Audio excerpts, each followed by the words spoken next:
Welcome to the weekend edition of the Fast Five by Fear and Greed. I'm Michael Thompson, and hello, Sean Aylmer. Hello, Michael. Sean, on weekdays, of course, it's all about the Fast Five, the top 5 business stories in 5 minutes. On the weekend, we still stick to 5 minutes, but we pick out the biggest story of the week, the sleeper story, which is one that's kind of not getting the attention that it deserves, the most remarkable story, and our favourite story.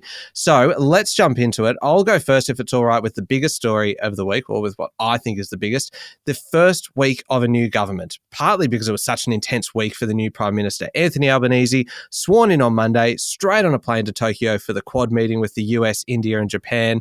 On Saturday, he's meeting punters at suburban polling booths, and 72 hours later, he's chatting with the US president. Huge.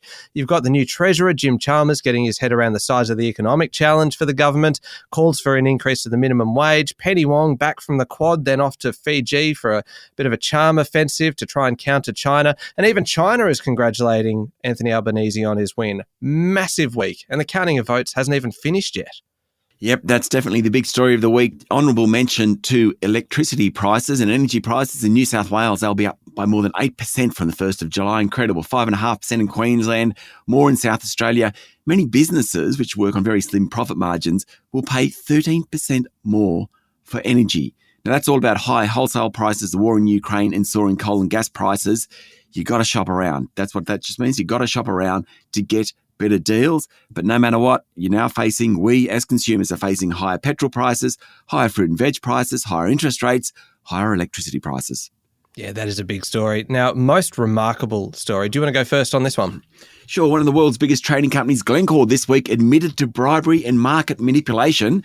It's going to pay $1.5 billion US dollar fine to settle lawsuits in the US, UK and Brazil. Now, this is a massive business. It produces and trades a range of metals and minerals. It's had a bunch of lawsuits hanging over its head. It's pled guilty to charges that range from bribery and corruption in South America and Africa to price manipulation in fuel oil markets. It paid more than $100 million US dollars in bribes to government officials in Brazil, Nigeria, Congo, Venezuela. Absolutely remarkable that one of the world's biggest companies is involved in bribery and corruption to this extent. It sounds like a movie, to be honest, Sean. It really does. And speaking of movies, this one would make a cracker. The Partygate scandal in the UK is remarkable from every angle. This week, senior civil servant Sue Gray released her report into the parties that were held on government premises in the UK during 2020 and 2021. These are gatherings that took place when the rest of the UK was in lockdown. Now, in one case, the personal secretary to the Prime Minister, Boris Johnson, invited more than 100 people to drinks in the garden at Number 10, attended by the PM himself, when the rest of the country was allowed only 2 people at a time. The secretary then said the next day that we seem to have got away with it. Plenty of other parties as well, people vomiting, being rude to cleaners and security, people who were objecting to the parties, and even, I love this, even the government's own ethics advisor brought a karaoke machine to one of the parties. Anyway, the report was very critical, but also acknowledged that there's been changes in management at Downing Street. As for the Prime Minister, he told Parliament that he was humbled, had learned a lesson, but that everyone should move on. Remarkable. Remarkable. Definitely. All right, sleeper story of the week, the one flying under the radar. I'll jump into this one if I can. The sleeper story for me was about crypto, but really more about the defense of crypto. There's been so much criticism of digital currencies lately following the collapse of the stablecoin Terra USD.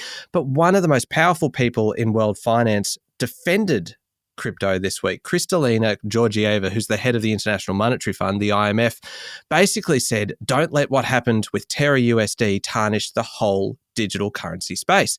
The value of the crypto market has been slashed by hundreds of billions of dollars, but Ms. Georgieva said that there's varying levels of risk.